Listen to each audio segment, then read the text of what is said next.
오늘 성경 여러분 보십시오. 우리 아까 읽어주셨는데 12절부터 볼까요? 이스라엘아, 내 하나님 여호와께서 내게 요구하시는 것이 무엇이냐? 내 하나님 여호와를 경외하며 하여 그의 모든 도를 행하고 그를 사랑하며 마음을 다하고 뜻을 다하여 내 하나님 여호와를 섬기고. 따라서 한번 해주실래요? 내가 오늘 내 행복을 위하여. 다시 한번 할까요? 내가 오늘 내 행복을 위하여. 내가 오늘 내 행복을 위하여 라는 제목을 가지고 오늘 말씀을 전하려고 합니다.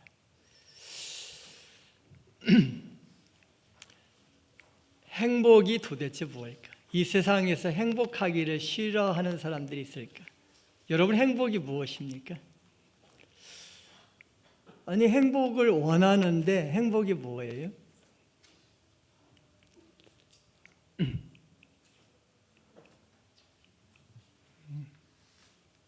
PPT가 안 넘어가고 있습니다.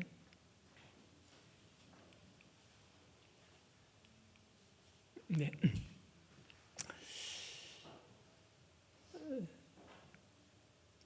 이 PPT를 제가 만든 거 아니고 저희 딸아이가 지금 40살인데 30년 동안 거의 한 25년 이 정도 PPT를 만들어줬어요. 무슨 할아버지가 저렇게 PPT를 잘 만드냐 오해하지 마세요. 제가 만든 거 아니고 우리 딸아이가 만들었는데, 제가 그래서 딸아이한테 야, 행복한 가정에 대해서 사진 좀 찾아가지고 좀 올려줘라 그랬더니 저에게 딱 그러는 거예요. 아빠, 요즘에 초상권이 있어서 함부로 사진을 올리면 안 돼요 라고 이야기를 하더라고요. 저희 교회 성도님들 사진을 좀 띄우려다가 활짝 웃는 모습을 띄우려다가 그냥 딸아이가 한 걸 그대로 가지고 왔습니다. 여러분, 사진 한번 바라보세요. 다 예쁜 사진들 다 띄워놓으셨을 텐데 특징이 뭡니까? 다 가족들에게 자녀가 있다는 거예요. 신기해요. 청춘 남녀가 둘이서 손을 잡고 가잖아요. 그러면 모든 사람들이 뒤에서 바라보면서 뭐라고 하죠? 야, 예쁘다. 야, 좋을 때다. 야, 아름답다. 이렇게 이야기합니다. 엄마하고 아빠하고 둘이 그냥 같이 이렇게 손잡고 가면, 할아버지 할머니 둘이서 손잡고 가도, 노년의 할아버지 할머니가 손잡고 가도, 젊은 사람들도 그 다음에 50대, 60대, 70대가 손잡고 가도 다 아름답다라고 그래요. 둘이 가는데 행복하다고 안 해요. 근데 신기하게 두 엄마 아빠 사이에 아기가 하나 딱 끼잖아요. 그러면 뒤에 가는 모든 사람들이 하는 이야기가 행복해 보이네. 야, 저 가정 참 행복하겠다. 아기 하나밖에 안 돼. 아기 하나 딱 끼어 있는데. 여러분, 이 사진들도 한번 바라보십시오. 너무 신기하게 행복한 가정에 대해서 제가 일부러 저희 딸아이에게 이런 걸 해라 이렇게 한 것이 아니고, 행복한 사진을 좀 해오라고, 가족 사진을 좀 해달라고 그랬더니 다 사진을 넣었는데 안에 자녀가 끼어 있습니다. 사랑하는 여러분, 여러분들이 가장 생명처럼 사랑하는 여러분의 자녀들에게 부모님들이 요구하는 것이 무엇이 있습니까? 요즘에 저희 손녀딸 아이가 초등학교 2학년이에요. 저희 딸아이가 이번에 학교에 가서 학부모 상담을 선생님과 한번 했어요. 우리 딸아이뿐만 아니라 요즘에 모든 학교 전체가 선생님들이 우리 학부모님들 다 오라고 그래서 지금 상담하는 그런 기간입니다. 보통 선생님들이 엄마에게 요구하는 것들도 있습니다. 어머님, 우리 애가 어땠으면 좋겠습니까? 그리고 또 어린아이, 우리 엄마들이 선생님들에게 요구하는 것도 있습니다. 대부분 모든 엄마들의 공통적인 90% 이상의 답이 다른 거 아니에요.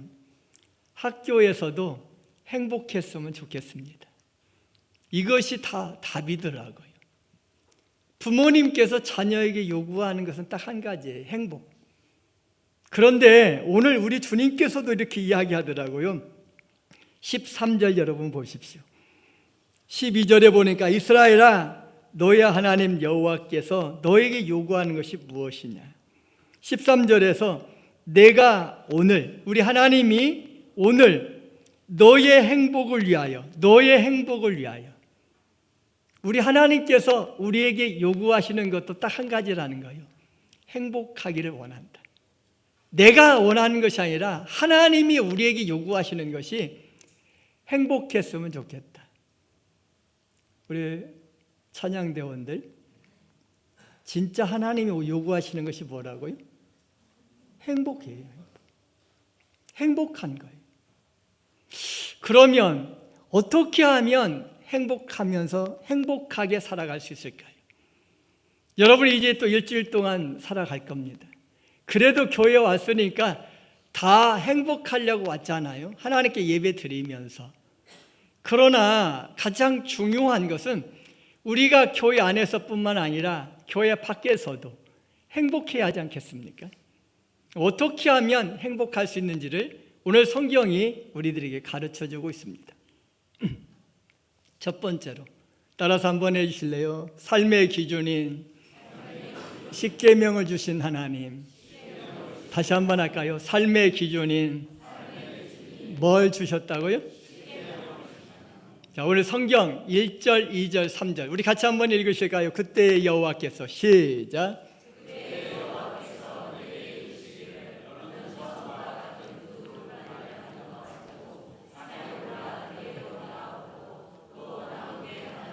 이절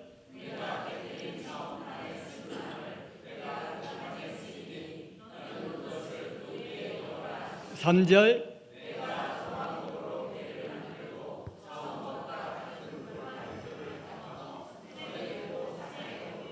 사랑하는 여러분,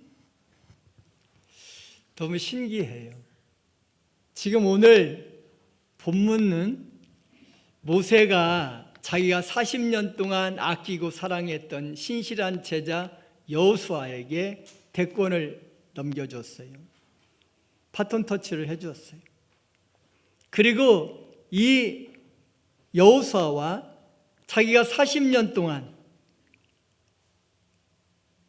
정말로 한결같이 같이 먹고 자고 텐트 치고 하나님께 함께 예배드렸던 그 40년 동안 동거동락했던 이스라엘 백성들, 그것도 이 사람들은 다 죽고 20세 이상 된 그 사람들이 살아났잖아요. 그래서 거기에 장정만 60만, 나머지 사람들까지 포함하면 200만이 넘는 그 사람들과 함께 젖과 꿀이 흐르는 하나님께서 약속의 땅 가나안 땅에 들어가기 직전에 그 여호수아와 이 언약 백성들에게 마지막 유언을 설교로 주신 말씀 5편이 신명기예요. 여러분들이 사랑하는 자녀들에게 마지막 유언이라고 그러면 여러분은 무슨 말씀을 유언으로 하시겠습니까? 우리 하나님께서는 모세에게 다른 말씀도 그렇게 많은데 오늘 본문에서 너의 행복을 위해서 이야기를 하면서 3가지를 말씀해 주시는데 첫 번째로 이야기를 합니다. 그때의 여호와께서 내게 이르시기를 너는 처음과 같은 2 돌판을 다듬어 가지고 산에 올라 내게로 나와오라. 그리고 또 나뭇게 하나를 만들라라고 이야기하고 계십니다. 아니 도대체 그 돌판이 뭔데 그렇게 이야기할까요? 행복을 위해서 가장 중요한 것이 이 십계명을 받은 거라는 거예요. 그러면 그 십계명이 도대체 뭔데 그렇게 중요하기에 이 사람들에게 모세가 마지막 유언의 말씀으로 주고 계실까요? 사랑하는 여러분, 한번 바라보십시오. 제가 오늘 유초등부실에 딱 들어갔는데 유초등부실에 딱 보니까 십계명 출애굽기 20장 1절에서 17절 말씀이 쫙 기록을 해놨더라고요. 우리 선생님한테 물어봤어요. 언제 갔다 왔냐 그랬더니 목사님 설교 듣고 바로 즉시해서 유초등부 애들과 선생님들이 함께 암송하려고 그것도 붙여놨다는 거예요. 게시판에다 크게 붙여놨더라고요. 제가 얼마나 기뻤고 행복했을까. 하나님의 말씀을 듣고 그 말씀대로 준행하려고 하는 그 마음씨들이 얼마나 예쁘고 아름다운지 깜짝 놀랐습니다. 사랑하는 여러분, 여러분 한번 바라보십시오. 왜 십계명을 이렇게 하라고 그럴까요? 너무 신기하지 않습니까? 저는 산을 참 좋아합니다. 그런데 등산을 좋아하는데 지금은 등산을 잘 못해요. 왜? 나이가 들어서. 그런데 지금 여기 우리 도봉산 있잖아요. 도봉산을 제가 청년 때는 3월 1일 날마다 아예 청년들 데리고 등산을 했어요. 근데 지금은 이제 저 반대편에 살아서 북한산에서 100군데까지 올라가는데 여러분 보십시오. 그 산에 올라가는데 그 높이가 북한산 100군데 높이가 837m예요. 한라산 높이는요. 한번 구경 오십시오 해서 1950m예요. 백두산은 여기 나와 있는 2745m라고 그럽니다. 제가 진 건 아니고 가서 해서 뭐 재고 그러지는 않았어요. 근데 제가 신해산을 2번 다녀왔거든요. 신해산을 2번 다녀왔는데 산 중에서 가장 악산이에요. 정말로 볼품없는 산이고 나무라고는 거의 없는 그런 산입니다. 그런 산에 지금 모세가 나이가 80세예요. 그 할아버지에게 뭐라고 이야기합니까? 올라오래요. 아니 도대체 산 꼭대기에 다시 올라오래요. 조그만 산도 아니에요. 북한산에 3배 정도 높은 이 높은 산에까지 올라오래요. 그 대신 네가 돌멩이 던졌지 않냐? 네가 돌멩이 던졌으니까 거기에 대해서는 우리 주님이 책임을 묻진 않아요. 다른 것에 대해서는 우리 하나님 다 책임을 물으시는데 돌멩이 던진 것에 대해서는 책임을 묻지 않고 올라오는데 그 대신 네가 던졌으니까 네가 책임지고 네가 두고 돌멩이 하나씩 만들어. 돌멩이 하나에 몇 킬로 정도 될까요? 최소한 10kg 이상은 됩니다. 10kg 이상을 오른손에 들고 왼손에 들고 그것도 북한산이 아닌 북한산의 3배 정도 되는 여기 도봉산의 3배 정도 높은 그 신해산까지 올라오라는 거예요. 왜? 너무 중요하니까. 그리고 이제는 네 맘대로 막 던져서 깨뜨리지 말고 이 돌판을 넣을 수 있는 궤를 하나 만들어요. 집을 하나 만들어래요. 그래서 나무로 해가지고 궤를 만들어서 그 나무궤에다가 이 돌판을 잘 집어 넣어 놓고 두고두고 너의 후손들에게 그거를 계속적으로 보여주면서 살아가라는 겁니다. 왜 이렇게 중요할까요? 성경에 나와 있는 나머지 모든 것들은 다 사람들의 손을 통해서 기록을 했는데 십계명만은 하나님이 직접 손으로 써주셨어요. 모세에게 네가 던졌으니까 네가 책임지고 80세 할아버지한테 지금 현재 양손에 들고 그 산을 올라오라는 거예요. 우리 정인권 장로님은 20km 정도는 뭐 걷더니 쌀 한 포대 20kg 들고 저 북한산 올라가겠죠? 뭐 장로님 정도 되면 충분히 할 거라고 생각해요. 저는 그런데 제 5월 달에 우리 교육자들과 함께 지금 북한산을 올라가려고 그러거든요. 그래서 체력을 위해서 아침마다 오늘 아침도 운동장 3바퀴 아내와 함께 뛰고 왔어요. 평상시에는 5바퀴 내지 10바퀴 뜁니다. 매일매일. 왜? 체력을 위해서. 혹시 우리 30대 젊은 우리 전도사님들하고 우리 40대 우리 후임 목사님하고 해서 제가 뒤처질까 봐 열심히 지금 달리고 있거든요. 80세 할아버지한테 그냥 오지도 않고 20kg짜리 쌀 한 포대 짊어지고 그걸 올라오라는 거죠. 근데 모세가 어떻게 합니까? 그대로 행동에 옮겨요. 4절 보십시오. 여호와께서 그 총의 날에 산의 불 가운데서 너희에게 이르되 십계명을 처음과 같이 그 판에 쓰시고 그걸 내게 주시기로.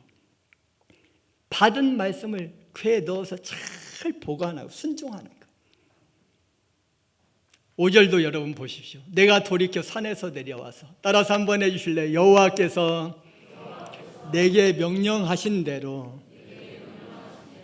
그대로 그거를 가져다가 그 나무로 만든 궤에다가 넣어 두었다는 것입니다.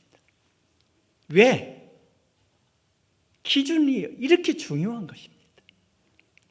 세상에 있는 모든 기준도 너무 중요해요. 쉬운 예화를 들어서 우리 신호등 있잖아요. 평상시 신호등 우리 다 지키면서 살아갑니다.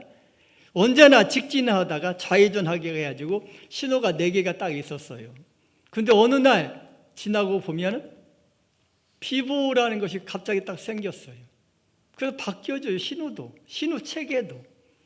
세상에 있는 법은 그렇습니다. 다수결에 의해서 힘 있는 사람들에 대해서 목소리 큰 사람에 의해서 법이 바뀌어질 수 있어요. 하나님의 법은 바뀌어지지 않습니다. 특별히 십계명은 바뀌어지지 않습니다. 나는 저와 여러분 모두가 십계명대로 꼭 사시기를 주님의 이름으로 소원합니다. 그래야 행복한 거예요. 다시 한번 따라서 한번 해주실래요? 십계명대로 살아야 행복합니다. 십계명대로 살지 않으면 행복하지 못하다는 거예요. 그러면서 너의 행복을 위해서 내가 십계명을 다시 써주겠다고 이야기합니다. 두 번째로 우리에게 하나님께서 주신 것이 있습니다. 따라서 한번 해주실래요? 행복을 위하여 직분을 주신 하나님. 행복을 위하여 뭘 주셨다고요? 직분을 주셨다는 것입니다. 여러분 한번 바라보세요. 오늘 성경에 보면 참 재미있게 써져 있습니다. 지금 모세는 설교를 하면서 두 번째 이야기합니다. 이스라엘 자손이 부네야간에서 길을 떠나 모세라에 이르렀습니다. 근데 생뚱맞게 아론이 거기서 죽어 장사되었고, 아니 아론이 죽은 이야기가 뭐 그리 중요하다고 죽은 이야기를 거기서 이야기하죠. 지금 마지막 고별 설교를 하는데 너무 중요한 시간 아닙니까? 근데 아론이 죽은 이야기를 생뚱맞게 하고 있어요. 이유가 뭡니까? 성경을 자세히 보십시오. 따라서 한번 해주실래요? 그의 아들 엘리야살이 그를 이어 제사장의 직임을 뭐 했어요? 아론이 죽은 것이 중요하지 않다는 거예요. 아론이 죽었는데 그 제사장의 직무를 그의 아들이 이어받아가고 있구나, 이렇게 이야기합니다. 지난번에 우리 교회에서 함께 오셔서 이렇게 같이 해주셨던 우리 성경재 장로님이 장로 임직을 받을 때 갑자기 그러는 거예요. 목사님, 제 가운은 교회에서도 해주시는 거 제가 봤지만 우리 아버님의 장로 가운을 제가 좀 물려받아도 되겠습니까? 라고 그러시더라고요. 지금 현재 본인이 4대째 신앙의 가문이에요. 그리고 지금 자기 아들이 5번째로 해서 장로님 그 아들이 5번째로 이번에 11월 때 결혼을 해요. 자기 아버지가 지금까지 계속적으로 해주신 것이 한 가지 있는데, 설날 때마다 같이 예배를 드리고 세배를 하면 자녀들을 다 데려다 놓고 자녀들에게, 손자들에게 다 축복 기도면서 안수 기도를 해주셨대요. 근데 자기가 지금까지 한 번도 안 했는데 금년에 이제 자기 아들이 결혼할 그 상대를 데리고 오라고 그래서 가정 예배를 드리고, 우리 아버지가 한 대로 나도 너희들에게 축복기도 해준다. 그래서 민수기 6장에 나와 있는 그 축복기도 말씀을 가지고 그대로 축복기도를 해줬대요. 제가 그 이야기를 들으면서 저도 우리 설날 예배 드리고 항상 우리 자녀들이 이렇게 절하고 그러면 축복기도를 해주는데, 너무 멋지고 아름답더라고요. 우리 찬양대원들, 이 찬양대원들이 전체적으로 여러분의 자녀들도 우리 교회에서 신앙생활 잘해서 나와 같이 이렇게 찬양대원으로 우리 자녀들이 좀 섰으면 좋겠다. 우리 장로님들도, 우리 안수집사님들도, 우리 권사님들도. 이 직분이 아무것도 아닌 것 같은데 너무너무 중요하지 않습니까? 이어져 가고 있고. 그러면서 뭐라고 이야기합니까? 오늘 성경이 또 하나 또 가르쳐주고 있습니다. 8절. 다 성경, 여러분 성경책에다 8절 말씀 다 밑줄 다 그어놓으세요. 너무너무 중요한 말씀이죠. 자, 8절 같이 읽겠습니다. 그때에 시작. 그때 여호와께서 레위 지파를 구별하여 여호와의 언약궤를 매게 하며 여호와 앞에 서서 그를 섬기며 또 여호와의 이름으로 축복하게 하셨으니 그 일은 오늘까지 이르느니라. 자, 거기다 한 가지 더 있습니다. 자, 10절 같이 한번 읽겠습니다. 내가 처음과 같이 시작. 내가 처음과 같이 40주 40야를 산에 머물렀고 그때에도 여호와께서 내 말을 들으사 너를 차마 멸하지 아니하시고. 여기에서는 여호와께서 내 말을 들었다는 건 뭐죠? 모세가 하나님께 말했다는 거예요. 그게 기도라는 거예요. 그래서 우리 이 백성들이 다 멸해져야 하는데 어떻게 해요? 용서해 주셨다는 거예요. 자, 왜 이리 중요할까요? 왜 우리에게 하나님께서 우리에게 직분을 주셨을까요? 첫 번째, 따라서 한번 해주실래요? 언약궤를 매게 하기 위해서. 언약궤를 맨다는 것은 목회자는 설교의 권한이 있죠. 그리고 찬양단은 찬양의 권한이 있어요. 그리고 안내위원들은 안내위원의 권한이 있고요. 그리고 봉사위원들은 봉사위원들. 제가 오늘 아침에 예배를 드렸다고 오니까 주차장이 깔끔하게 정리가 되어 있더라고요. 라인도 그어졌고 센서도 쳐져 있고. 그럼 어떻게 해야죠? 관리해야 하지 않습니까? 여러분, 우리가 왜 건강이 약해지고 그러죠? 내 몸을 관리를 못해서 그렇습니다. 내가 건강관리를 잘해야 건강할 수 있습니다.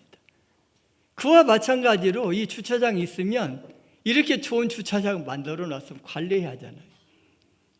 근데 제가 물어봤어요. 이 해가지고 누가 이 관리를 해가지고 해서 차량들이 어떻게 드러나고 해서 주차 관리를 누가 해주시냐 그랬더니 우리 장로님 한 분 하신대요. 그럼 다른 분 누구냐 그랬더니 아무도 없대요. 그럼 자동차가 하루에 계속 왔다 갔다 해야 하는데 주일날마다 해야 할 텐데 누가 합니까? 은퇴 장로님들 다 주차 관리 해주세요. 안수 집사님들 폼으로 안수 집사님들 아니에요. 해주세요. 권사님들, 우리 집사님, 우리 남성 공동체들, 우리 남전도 회원들 다 오셔서 한 가지씩 하십시오. 그게 바로 행복을 위한 거예요. 다시 한번 할까요? 행복을 위하여 봉사해야 합니다. 근데 어떻게 하는지 아세요? 따라서 한번 해. 두 번째는 섬기는 건데 잘 보십시오. 따라서 한번 해주실래요? 여호와 앞에. 그 다음 말이 뭐예요? 서서해. 다시 한번 할까요? 여호와 앞에서 서서. 여호와 앞에서는 뭐예요? 코람데오예요. 제가 우리 교역자들에게 항상 강조하는 단어 중에 하나가 이 말입니다. 코람데오의 삶을 살라. 목사님에게 잘 보이려고 하지 말고 하나님 앞에 잘 보이려고 노력해라. 하나님이 지금 당신들 다 보고 계신다. 제가 우리 3.1교회 교역자들도 매주 금요일 날마다 줌으로, 매일 제가 오기가 힘들어서 줌으로 교역자 회의를 하고 있습니다. 우리 교역자들도 매일매일 만나면서 큐티하고 만나면서 항상 하는 단어가 코람데오예요. 하나님 앞에서. 두 번째로는 엎드려서 잠자면서 자빠져서 하지 말고 서서 해야 돼요. 다시 한번 할까요? 여호와 앞에 서서. 가장 중요한 것이 여러분 무엇인지 아십니까? 게으른 거 싫어해야 돼요. 우리는 하나님 앞에서 부족할 수 있습니다. 연약할 수 있습니다. 나약해질 수 있고요. 재능이 부족하고 언변이 부족할 수 있습니다. 힘이 부족할 수 있고 여러 가지가 부족할 수 있습니다. 그러나 그걸 가지고 우리 하나님은 한 번도 안 따지세요. 그냥 네 모습 그대로 하나님 앞에서 일하라. 그러나 잠언에서 특별히 남성들에게 가장 강조하는 단어가 부지런하라, 성실하라 합니다. 다시 한번 할까요? 여호와 앞에 서서 그를 섬기며. 세 번째로 우리 하나님께서 우리에게 주시는 교훈이 있습니다. 저주하지 말아요. 시편 109편에는 저주하기를 좋아하면 그 저주가 그대로 나에게 임한다고 그랬습니다. 오늘 성경은 우리에게 직분을 주신 것은 이유가 딱 하나 있어요. 바로 뭐 하라? 축복하라. 다시 한번 할까요? 여호와의 이름으로 축복하게 하셨으니. 마지막 네 번째로 중보기도 하라고 해주셨습니다. 뭐라고요? 왜 어머니를 세워주시고 왜 아버지로 세워주셨냐면 여러분들 부모님으로 세워주신 그 이유가 뭐예요? 바로 기도해 주라고. 지금 모세가 하나님의 계명을 받고 10계명을 40일 동안에 금식하면서 하나님과 대화하고 그 돌판 그 10계명을 받고 내려왔어요. 그랬더니 아론과 그의 많은 사람들이 자기가 가지고 있었던 금부치를 다 총동원해가지고 그거를 갖다가 금송아지를 만들어 놓고 아론이 이야기합니다. 너희를 지금까지 인도한 신이 이 금송아지라는 거예요. 이 모습을 바라봤던 모세가 너무 황당하고 너무 속이 상해서 너무 기분이 나빠서 그냥 그 돌판을 던져버려요. 하나님이 기록해 주신 그 돌판을 던졌는데 하나님이 거기에 대해서는 징계를 안 내려요. 신기하지 않습니까? 그 대신 네가 던졌으니까 네가 책임지고 그걸 다시 만들어서 네가 들고 올라오라는 거예요. 그거는 시킵니다. 자기가 했으니까. 이 네 가지 잊어버리지 마세요. 따라서 한번 해주실래요? 언약궤를 매게 하고 여호와 앞에 서서 섬기며. 여호와 앞에 서서 섬기며 여호와의 이름으로 축복하고 중보기도 하라고 보내주셨습니다. 이 직분을 나에게 주셨다는 거예요. 제가 이 성경을 다시 한번 찾아보니까 시편 99편에 너무 정확하게 다시 한번 기록이 되어 있더라고요. 6절 여러분 보십시오. 6절에 뭐라고 이야기합니까? 우리 같이 한번 읽으실까요? 6절 말씀 시작. 그의 제사장들 중에는 모세와 아론이 있고 그의 이름을 부르는 자들 중에는 사무엘이 있도다. 그 다음 그들이 여호와께 간구함에 응답하셨도다. 됐습니다. 그들이 누구예요? 모세와 아론과 사무엘이 직분을 받은 그 사람들이 기도하니까 하나님 응답해 주셨다는 거예요. 엄마와 아빠가 우리 자녀들을 위해서 기도했더니 용서해 주셨다는 거예요. 그런데 중요한 것이 하나 있습니다. 우리는 십계명대로 살아갑니다. 하나님 말씀대로 살아가야 하는데 십계명대로 100% 사는 사람이 누가 있을까요? 아무도 없습니다.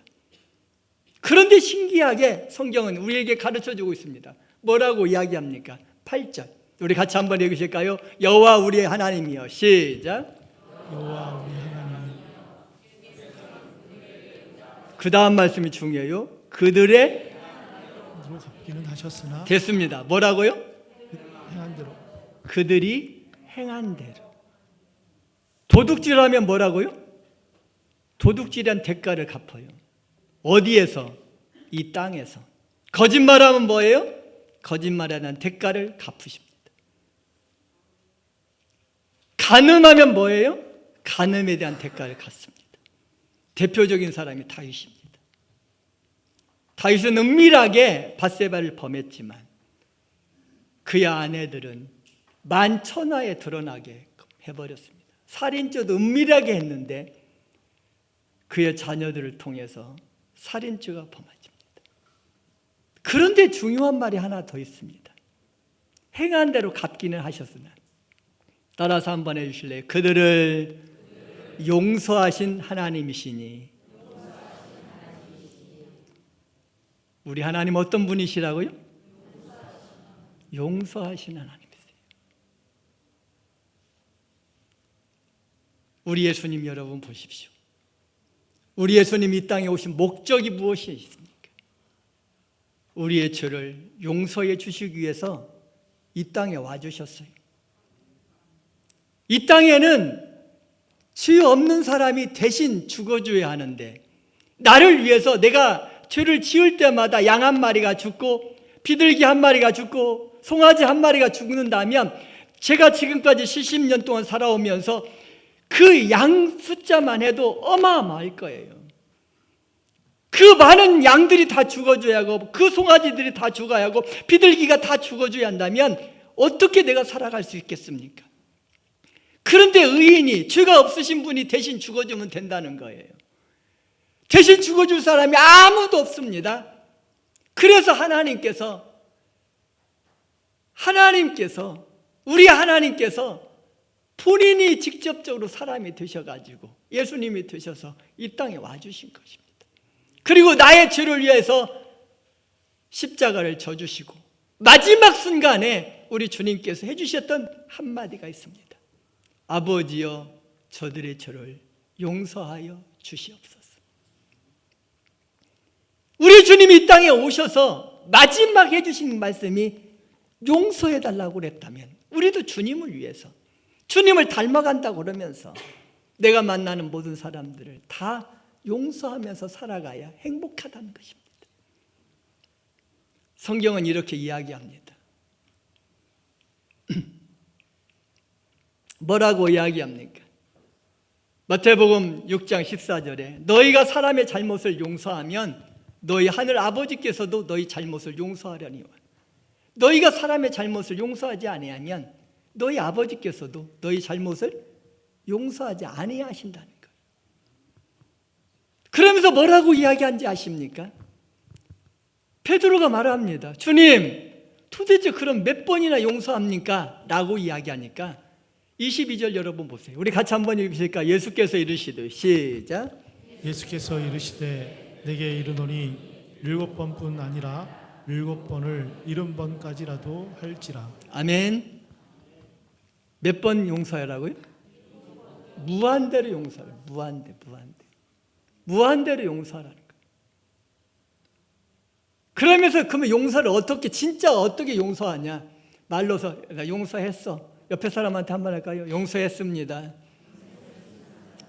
다시 한 번 할까요? 용서했습니다. 여러분 용서했습니까? 말로 하면 안 된다는 거예요. 자, 마태복음 18장 35절. 너희가 각각, 시작. 너희가 각각 마음으로부터 형제를 용서하지 아니하면 나의 하늘 아버지께서도 너희에게 이와 같이 하시리라. 마음속에 용서하지 않는 사람이 지금도 있으십니까? 여러분이 행복하려면 용서해야 해요. 뭘로? 마음으로. 다시 한 번 할까요? 마음으로 용서해야. 뭐라고요? 행복할 수 있어요. 다시 한 번 할까요? 마음으로 용서해야 행복할 수 있습니다. 다시 한 번 할까요? 옆에 사람한테 행복하기 위해서 용서하면서 살겠습니다. 시작. 세 번째로 우리에게 주시는 또 하나의 교훈이 하나 있습니다. 따라서 한번 해주실래요? 행복하라고 사람을 보내주셨습니다. 행복하라고 이웃을 주신 거예요. 만약에 오늘 성가대에 앉아 있는데 성가대에다 갑자기 테너 한 사람, 베이스 한 사람, 소프라노 한 사람, 엘턴은 필요 없다 그래서 우리 세 명이서 한번 성가대 해보자. 그러면 굉장히 좋겠죠? 말도 안 됩니다. 함께 할 때 아름다움이 이루어지는 거예요. 성가대만 아닙니다. 교회도 마찬가지입니다. 누군가 옆에 내가 사람이 없으면요, 절대 행복하지 않아요. 제가 서두에 말씀드렸잖아요. 엄마하고 아빠만 있으면 안 돼요. 그 안에 자녀가 끼면 행복하다고 이야기합니다.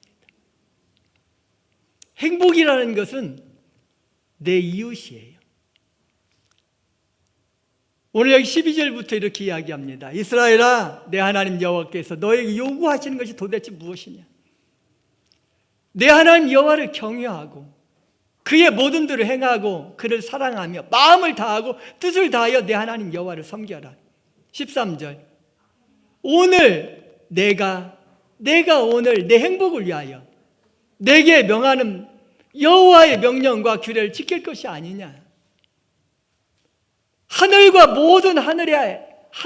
땅과 그 위에 있는 모든 만물은 본래 다 하나님께 속한 것이라는 거예요. 그러면서 뭐라고 이야기합니까?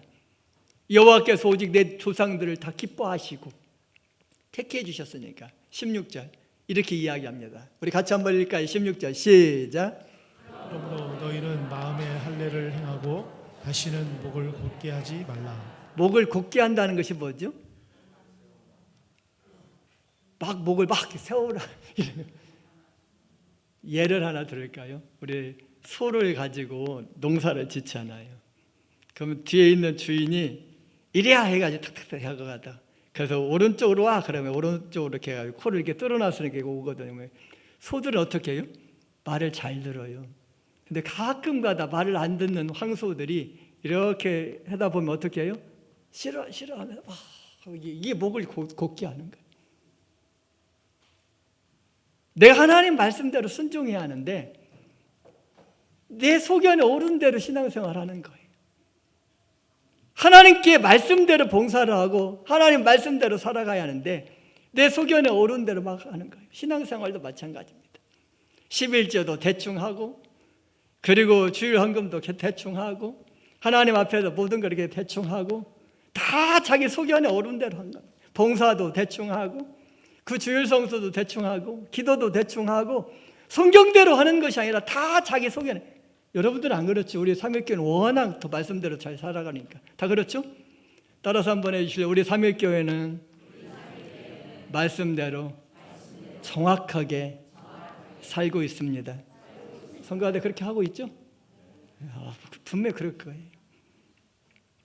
사랑하는 여러분, 목이 곧은 것이 뭔지 아세요? 거기다 내 마음대로 하는 거예요. 그렇다고 쟁기질 않는 거 아니에요. 쟁기질 해요. 그런데 지 마음대로 간다는 거예요. 버팅기는 거예요. 그러면서 오늘 우리에게 이웃을 주셨다는 거예요. 네 옆에 과부가 있고 고아가 있고 그리고 나그네가 있어. 분명히 너보다 부족한 사람들 틀림없이 있을 거야. 우리 삼일교회도 마찬가지입니다. 다 부족한 자들 끼리 모여 있어요.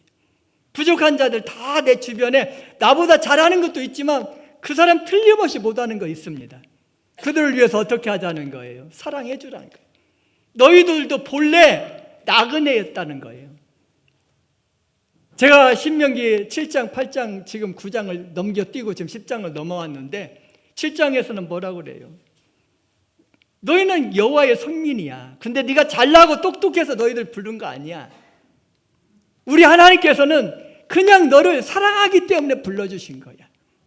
우리 하나님 사랑해 주셨기 때문에 불러주셨다는 거예요. 그렇기 때문에 우리들도 사랑하면서 살라는 거예요. 여러분 믿습니까?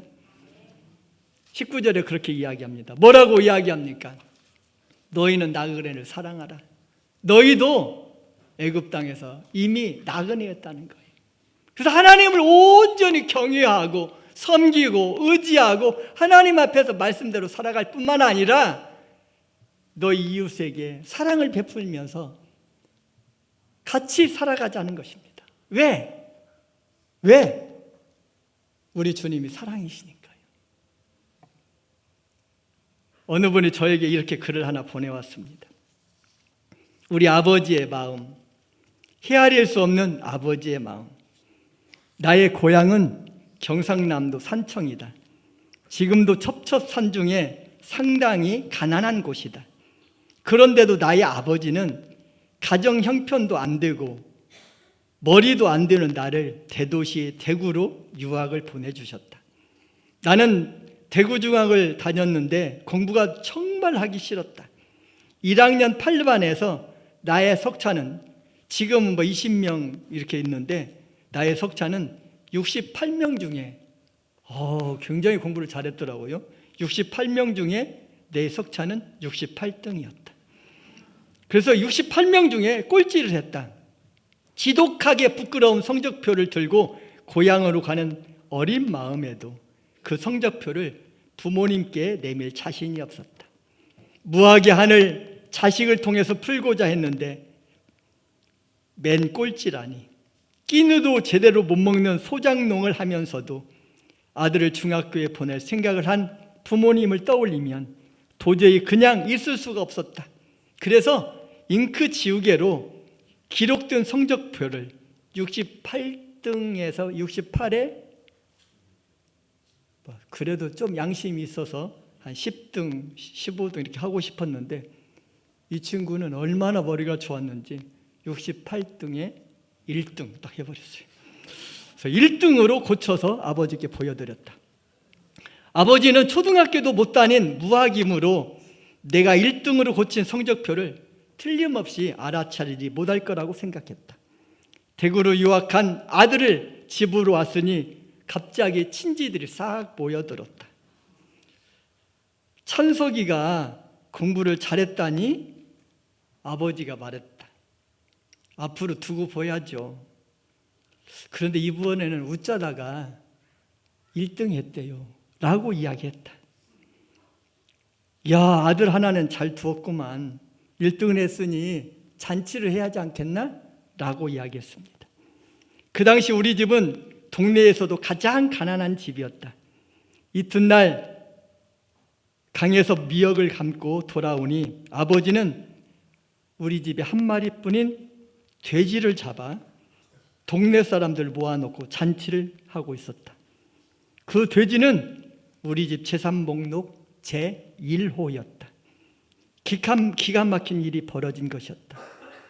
아버지! 하면서 부르고 싶었지만 그 다음 말을 이을 수가 없었다. 그리고는 이 아들은 밖으로 달려나갔다. 창 뒤에서 나를 부르는 소리가 들렸다. 겁이 난 나는 강으로 뛰어들어가서 확 강 속에 빠져가지고 죽은 척 하려고 나오지 않고 계속적으로 물속에 있었다.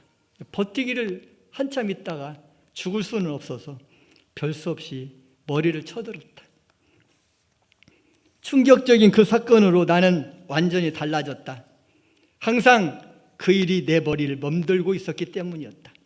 그로부터 17년이 지난 후에 나는 대학 교수가 되었다. 그리고 나의 아들이 중학교 입학했을 때, 그러니까 내 나이 45세가 되는 어느 날 부모님 앞에 33년 전의 일이 사과하기 위해서 내 사랑하는 아들을 데리고 부모님께 찾아가 뵈었다. 아버지, 저 옛날 중학교 1학년 때 1등 한 것은요 라고 이야기를 하는데 막 말을 시작하려고 하는데 옆에서 담배를 피우시던 우리 아버지가 손을 내 입을 가로막으면서 야야야야야야 알고 있었어. 그만해라. 지금 손주 민우가 듣고 있단다. 자식의 위조한 성적표를 아시고도 재산 목록 1호인 돼지를 잡아서 잔치를 해주신 우리 부모님의 그 깊으신 마음을 지금 내가 박사요, 교수요, 대학 총장이 나는 지금도 감히 헤아릴 수 없으니. 이 글은 경북대학교 총장 박찬식이라는 그분의 글입니다. 사랑하는 여러분, 우리 아버지는 그러신 분이세요. 우리 어머니는 그러신 분이시고요. 여기 계시는 어머니, 아버지 다 그러신 분 아니십니까? 그런데 우리 하나님 보세요. 우리 하나님은 이건 게임이 아니에요. 전체를 다 내어주셨던, 그냥 재산 목록 돼지 한 마리 잡을 정도가 아니라 죄인인 나를 위해서 하늘 보좌를 버리시고 이 땅에 와주셔서 나를 위하여 돌아가 주셨던 그 하나님의 사랑을 여러분 알고는 계십니까?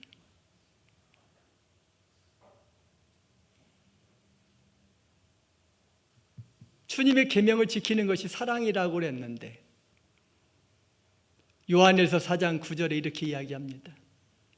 하나님의 사랑이 우리에게 이렇게 나타난 바 되었으니 하나님이 자기의 독생자를 세상에 보내심은 그로 말미암아 우리를 살리려 하심이라. 사랑은 여기 있으니 우리가 하나님의 사랑을 한 것이 아니요. 따라서 한번 해주실래요? 하나님이 우리를 사랑하사 우리 죄를 속하기 위하여 화목제물로 뭐라고요? 자, 그러면 진짜 사랑이 무엇일까요? 바로 4장 20절입니다. 누구든지 시작.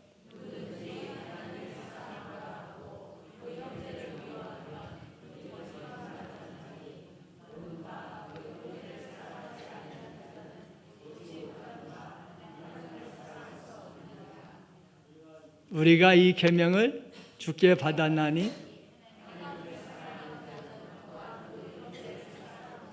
그렇습니다. 사랑하는 여러분, 진짜 행복하려면 뭐라고요? 사랑하는 거예요. 부부간의 관계에서 진짜 행복하려면 아내를 진짜 사랑하고 남편을 진짜 사랑하는 거예요. 우리 자녀들을 진짜 사랑하는 거고 부모님을 사랑하는 거예요. 교회에서도 행복하려면 사랑하는 거예요. 우리 하나님께서는 우리 행복을 위하여 3가지를 주셨습니다. 첫 번째, 따라서 한번 해주실래요? 삶의 기준인 10계명을 주셨습니다. 경유하며 섬길 직분을 주셨습니다. 사랑으로 섬길 자녀와 제자를 주셨습니다. 여러분 믿습니까? 우리 다 같이 일어나셔서 주님 다시 오실 때까지 우리 찬양하시겠습니다.